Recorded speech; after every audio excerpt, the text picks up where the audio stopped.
Hi friends, வாங்க இன்றைக்கி beetroot பொரியல் எப்படி செய்கிறதுன்னு பார்க்கலாம். இதுக்கு தேவையான பொருள் பார்க்கலாம்.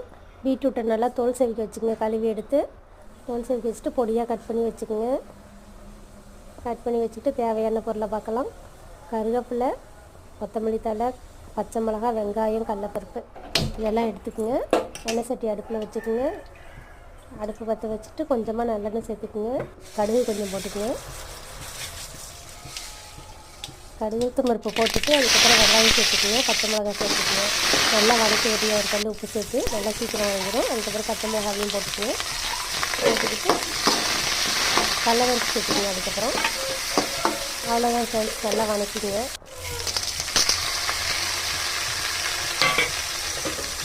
சீவி போட்டால் அது நல்லா தான் இருக்கும்.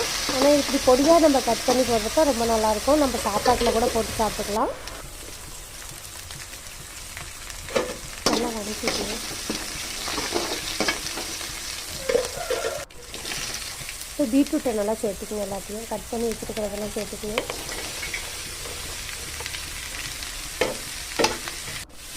கொஞ்சம் சால்ட் போட்டு நல்லா வதக்கிக்குங்க.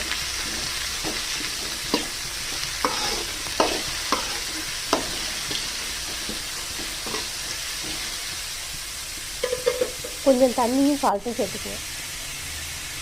காய் கொஞ்சம் வேகிற அளவுக்கு ஒரு அரை டம்ளர் தண்ணி ஊற்றிக்குங்க.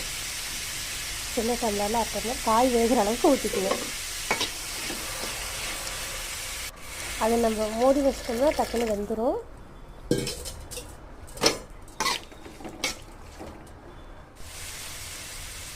இப்போ தேங்காய் பூ கொஞ்சம் சேர்த்துக்குங்க. காய் நல்லா வெந்துட்டு தேங்காய் பூ சேர்த்துக்குங்க. சோம்பு பொடி கொஞ்சம் சேர்த்துக்குங்க. அவ்வளோதான் ஃப்ரெண்ட்ஸ், நம்ம பொரியல் ரெடி ஆகிடுச்சு. நம்ம சூடான சாப்பாட்டில் போட்டு பிசைஞ்சு கூட சாப்பிட்டுக்கலாம். ரொம்ப நல்லாயிருக்கும். ட்ரை பண்ணி பாருங்கள். பிடிச்சிருந்தால் லைக் பண்ணுங்கள், கமெண்ட் பண்ணுங்கள், சப்ஸ்கிரைப் பண்ணுங்கள். நம்ம சேனலில் கிளிக் பண்ணி வச்சுக்கோங்க. அப்போ தான் நான் போடுற வீடியோ உங்களுக்கு வரும்.